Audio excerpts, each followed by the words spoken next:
Film की कहानी की शुरुआत में हमें जंगल में एक लड़की दिखती है जो किसी से डरकर भाग रही होती है।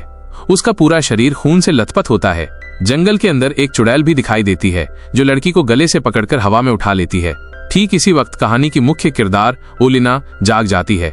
जो लड़की हमने जंगल में देखी थी वही ओलिना थी। वो बस एक बुरा सपना देख रही थी। यहाँ हमें ओलिना का पति भी दिखाया जाता है। दोनों एक दूसरे से बहुत प्यार करते हैं और वे दोनों साथ में बहुत खुश थे। जब ओलिना के पति नहाने गए तो ओलिना ने अपनी एक दोस्त को फोन किया। उसने कहा कि सब कुछ बहुत अच्छा चल रहा है, मैं अपने पति के साथ बहुत खुश हूँ और अब मैं अपनी बाकी जिंदगी उसके साथ बिताना चाहती हूँ। रात को जब ओलिना के पति काम से लौटे तो दोनों ने साथ में बहुत अच्छा वक्त बिताया। इसी दौरान टीवी पर खबर चल रही थी। कहा जा रहा था कि रूस ने कई देशों पर हमला कर दिया है। हमले के बाद रूसी सैनिकों ने लोगों की जिंदगी मुश्किल कर दी है। यहाँ तक कि बड़े बड़े देश भी रूस के सामने झुक गए हैं। सैनिक लोगों के घरों में घुसकर उन्हें बहुत प्रताड़ित करते हैं। वे अत्याचार करते हैं और मारते पीटते हैं। रूसी सैनिक भी उस जगह आ गए हैं जहाँ ओलिना का पति रहता था, इसलिए वो चुपके से अपनी पत्नी को कहीं दूर ले जा रहा था। ये लोग सीधे रास्ते से नहीं जाते बल्कि जंगल से होकर जाने का फैसला करते हैं क्योंकि वो रास्ता शॉर्टकट था। लेकिन उन्हें पता नहीं था कि जंगल में घुसते ही उन्हें रूसी सैनिकों का सामना करना पड़ेगा। ये रूसी सैनिक जंगल में कैंप लगाए हुए हैं। रूस के सैनिकों के नेता रोबर्टो अपनी गाड़ी रोक देता है। उसके लोग ओलिना के साथ गड़बड़ करने लगते हैं। सैनिक अपने नेता रोबर्टो से कहते हैं कि उसकी गाड़ी बहुत बढ़िया है, अगर हमें ये गाड़ी मिल गई तो गांव जाना और सामान लाना बहुत आसान हो जाएगा। हम उसे मार देंगे और फेंक देंगे, वैसे भी वो चलता रहता है, हमारे लिए इसमें क्या बड़ी बात है। रोबर्टो भी उनकी बात से सहमत हो जाता है। फिर कुछ सैनिक जाते हैं और ओलिना के पति को बंदूक दिखाकर गाड़ी से बाहर निकलने को कहते हैं। लेकिन उसी वक्त ओलिना का पति उन पर हमला कर देता है। वो लगातार आगे बढ़ता रहा, कार से सबको टक्कर मारता गया और फिर यहीं से भागने लगा। इसी बीच सारे रूसी सैनिक अपनी गाड़ियों पर गोलीबारी करते रहे और बड़ी मुश्किल से वे यहाँ से निकल पाए। रात होने की वजह से वे आगे नहीं बढ़े और ओलिना अपने दोस्त के घर चली आई। यहाँ आकर ओलिना को पता चला कि उसके पति को गोली लगी है, जिसकी वजह से उसकी हालत बहुत गंभीर थी, इसलिए वो गिर पड़ा। बहुत ज्यादा खून बह गया था, इसलिए वो गरीब आदमी कुछ समय बाद मर गया। ओलिना अपना आपा खो बैठी। वो जोर जोर से रोने लगी। वो इस सदमे को सहन नहीं कर पाई।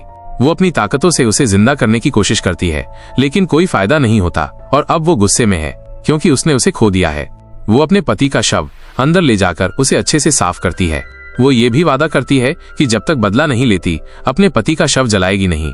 उसकी दोस्त कहती है कि ऐसा करना सही नहीं होगा, तुमने तो ये सब छोड़ दिया था। ओलिना कहती है, मैंने ये सब अपने पति के लिए छोड़ा था, लेकिन उन लोगों ने उसे मार दिया और अब जब वो नहीं रहा तो मैं भी चैन से नहीं बैठूंगी। इसके बाद ओलिना एक छुपा हुआ दरवाजा तोड़ती है और अंदर चली जाती है। वहाँ एक गुफा थी और उसके अंदर एक छोटा सा घर बना हुआ था। उसके चारों ओर कई मोमबत्तियां जल रही थीं।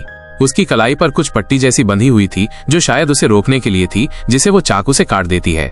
ऐसा करते ही उसकी शक्तियां वापस आ जाती हैं और वो फिर से एक चुड़ैल बन जाती है। वैसे तो पहले भी वो चुड़ैल थी, लेकिन अपने पति के लिए सब कुछ छोड़ दिया था। दूसरी तरफ हमें रोबर्टो जंगल में दिखाया गया है। सुबह के बाद वो अपने लोगों से कहता है कि वे गांव जाकर जो भी मिले ले आओ। उसकी बात सुनकर सब तैयार हो जाते हैं और अपनी वैन लेकर गांव की तरफ निकल पड़ते हैं। चूंकि उनके हाथ में हथियार थे, इसलिए उन्हें कुछ भी डर नहीं लगता था। वे घर में घुसते हैं, लोगों को पीटते हैं और उनकी चीजें लूट लेते हैं। आज जिन घरों में वे गए वहाँ एक लड़की थी और वे उस लड़की के साथ बदसलूकी करने लगते हैं। घर की चीजें लूटने के बाद वे उस बेचारी लड़की के साथ बहुत बुरा व्यवहार करते हैं और वो खूब रोती है। कुछ रूसी सैनिक बाहर बैठे थे, वो अपनी साथियों के आने का इंतजार कर रहे थे। तभी एक औरत साइकिल पर आकर इन सैनिकों की बुराई करने लगी। इससे एक सैनिक गुस्से में आ गया और उस औरत के सिर पर गोली चला दी, जिससे उसकी मौत हो गई। वो गरीब लड़का भी मौके पर मर गया। इसके बाद ये सारे सैनिक घरों से सामान लूटकर जंगल की तरफ लौट गए। ये लोग वो लड़की भी अपने साथ ले गए थे ताकि जब मन चाहे उस गरीब लड़की के साथ बुरा कर सकें। इसके बाद सीन बदल जाता है। हमें ओलिना दिखाई देती है। वो बाहर जाकर उनकी गाड़ी के पास खड़ी होती है और गाड़ी पर खून का सैंपल लेती है। ये खून उस सैनिक का था जो गाड़ी के सामने आया था। एक सैनिक कुचलकर मर चुका था और दूसरा जिंदा था। खून लेने के बाद ओलिना उस पर एक जादुई अनुष्ठान करती है, जिसके कारण उस सैनिक की हालत बिगड़ने लगती है। उसके मुंह से लंबे इंसानी बाल निकलने लगते हैं, जिससे सभी और वो खुद भी बहुत डर जाते हैं। उसके मुंह से एक खत भी निकलता है जिस पर लिखा होता है कि ये जंगल तुम्हारा कब्रिस्तान बन जाएगा। इसके थोड़ी देर बाद सिपाही के पूरे शरीर से खून बहने लगता है। आंखों, नाक, मुंह, कानों से खून निकलता है, जिससे उसकी हालत इतनी खराब हो जाती है कि वो वहीं मर जाता है। बाकी सिपाही उसे लेकर जमीन में दफना देते हैं, लेकिन ये लोग इस घटना से बहुत डर जाते हैं, इसलिए वे उस लड़की को वापस लेकर जंगल में छोड़ देते हैं जिसे उन्होंने बंदी बनाया था, क्योंकि सिपाही सोचते थे कि ऐसा करने से सब ठीक हो जाएगा। वो लड़की उठती है और किसी तरह घर की तरफ चलने लगती है। तभी एक कार आती है और कार के सामने रुकती है। उसी कार में कोई और नहीं बल्कि ओलिना है। वो लड़की से कहती है कि अगर तुम बदला लेना चाहती हो तो मेरे साथ जुड़ जाओ। फिर हमें जंगल में एक सैनिक दिखाया जाता है जो टॉयलेट कर रहा था, लेकिन कुछ देर बाद उसे पता चलता है कि उसके शरीर से खून बह रहा है, जिससे वो बहुत डर जाता है। अब साफ हो गया कि इसके पीछे भी ओलिना ही थी। अब उन सैनिकों में से एक अपने परिवार के पास जाना चाहता था। परिवार की तस्वीर देखकर उसे उनकी बहुत याद आ रही थी, लेकिन वो मजबूर था। वो अपनी टीम नहीं छोड़ सकता था। फिर कुछ देर बाद जब वो सैनिक सो गया, ओलिना उसके बहुत करीब आई थी उसे मारने के लिए, लेकिन उससे पहले ही उसने उसे मार डाला। उसने उसके परिवार की फोटो देखी, फोटो उठाई और वहां से चली गई। फिर वो आगे बढ़ी ताकि किसी और सैनिक को अपना शिकार बना सके, और जैसे ही उसने एक सैनिक को देखा, उसने उसके सामने बहुत सारा पैसा फेंक दिया ताकि उसे मारे। वो सैनिक पैसों के चक्कर में इतना अंधा हो गया कि उसने ओलिना का पीछा करना शुरू कर दिया। अब अगली सुबह पता चला कि ओलिना ने उस सैनिक के साथ क्या किया। दरअसल ओलिना ने उस सैनिक को पकड़कर पेड़ से बांध दिया था। उसकी हालत बहुत खराब थी, खून बह रहा था और उसके शरीर पर कोई कपड़े नहीं थे। वो ठंड से कांप रहा था और ओलिना ने उस सैनिक पर भी रिवाज निभाया। सारे सैनिकों के सामने उसने अपने ही आदमी को मार डाला, वो भी ऐसे जैसे बम फाड़ दिया हो, जिससे उसका शरीर टुकड़ों में बट गया। इसके बावजूद रोबर्टो अपने लोगों से कहता है कि ये सब हमारे दुश्मनों की साजिश है। उन्होंने भी यहाँ बम लगाए हैं और उन्होंने ही हमारे कई लोगों को मारा है। दूसरी तरफ ओलिना उस सैनिक के परिवार पर भी रिवाज कर रही थी। उसकी दोस्त आई और बोली, मुझे पता है तुम बहुत दर्द में हो, लेकिन मासूम लोगों को मारना बिल्कुल गलत है। मैं बस ये कहना चाहती हूँ कि तुम मासूमों को मत मारो, चाहे वो अपना बदला भी ले। ओलिना उसकी एक ना सुने। जैसे ही सैनिक के परिवार पर रिवाज पूरा होता है, उसका परिवार धीरे धीरे खत्म होने लगता है। सैनिक के परिवार के मृत शरीरों की एक तस्वीर उसके पास आई। तस्वीर देखकर वो अपनी पत्नी को भी बुला रहा था, उम्मीद में कि शायद वो जिंदा हो, लेकिन वो भी नहीं थी। फोन उठाओ। वो सैनिक जाकर अपनी बात अपने लीडर को बताता है। वो रोबर्टो से कहता है कि मैं अपनी फैमिली के पास जाना चाहता हूँ, लेकिन रोबर्टो साफ मना कर देता है। वो कहता है कि तुम नहीं जा सकते, हमें ये लड़ाई लड़नी है। और कुछ समय बाद उस सैनिक को अपनी पत्नी और बच्चों की और भी कई तस्वीरें मिलने लगती हैं।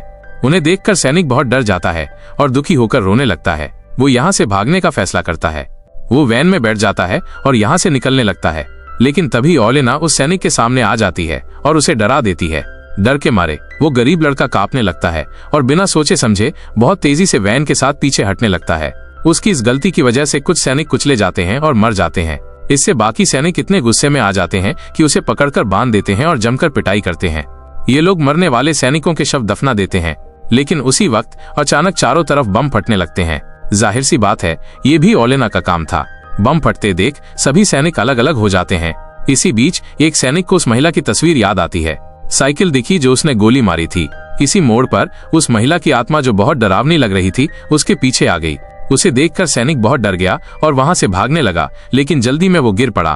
फिर उसका नेता उसके पास आया और उसके साथ अजीब व्यवहार करने लगा, लेकिन पता चला कि वो उसका नेता नहीं बल्कि वही महिला थी जिसे उसने गोली मारी थी। उसकी आंखें लाल थीं और उसने सैनिक को बुरी तरह मार डाला। उसका दिल निकाल लिया और अपनी बदला पूरी की। वो दिल जिसे ओलिना बाद में खाने लगी। वो ये करके उसे काफी राहत मिली, क्योंकि धीरे धीरे उसका बदला पूरा हो रहा था। उसकी दोस्त जो सभी सैनिकों को मार रही थी, उसे ऐसा करने से मना करती है, लेकिन वो उस पर गुस्सा होने लगती है। सारे सैनिकों को पता चल जाता है कि किसी ने दफनाए गए सारे शव बाहर निकाल दिए हैं, लेकिन वे पक्के थे कि ये काम वही कर रहा है जो हम सबको मार रहा है। जब सारे सैनिक फिर से गांव की तरफ वैन लेकर जा रहे थे, तो इन पेड़ों पर एक बहुत ही दर्दनाक चीज दिखाई दी। असल में जहां दफनाए गए सैनिकों की लाशें निकाली गईं, वहां किसी ने उन्हें छोटे छोटे टुकड़ों में काटकर पेड़ों पर टांग दिया था। ये देखकर एक सैनिक बहुत डर जाता है और कहता है कि अब मैं ये सब बर्दाश्त नहीं कर सकता। ऐसा कहकर वो खुद को गोली मार लेता है। उसी वक्त रोबर्टो जंगल की तरफ एक औरत को देखता है। उसे देखते ही सभी सैनिक उस पर गोली चलाने लगते हैं। थोड़ी देर बाद वो अचानक गायब हो जाती है। असल में वो कोई और नहीं बल्कि ओलिना थी, लेकिन वो खुद को बचा नहीं पाई। सारे गोलियों की वजह से वो बुरी तरह घायल हो चुकी थी। उसका दोस्त ओलिना की मदद करता है और उसने अपने शरीर से सारे गोलियां निकाल दी। सैनिकों ने जंगल में उस जगह खून देखा, जिसे देखकर उन्हें समझ आ गया कि जो भी था अब घायल है। खून का पीछा करते हुए लोग ओलिना के दोस्त के घर के पास आ गए। 2 सैनिक अंदर चले गए, जबकि 2 बाहर खड़े रहे। अब ओलिना ने बाहर खड़े दोनों सैनिकों पर भी जादू किया, जिससे दोनों एक दूसरे से लड़ने लगे और बात इतनी बढ़ गई कि उन्होंने एक दूसरे को मारने का फैसला कर लिया। जैसे ही एक सैनिक को मौका मिला, एक सैनिक ने दूसरे पर बंदूक से गोली चलाई और उसे मार डाला। जिन 2 सैनिकों में से एक अंदर गया था, वो रोबर्टो था। अंदर आते ही जब दोनों ने अपने आप को आईने में देखा, तो उनकी हालत बहुत खराब लग रही थी।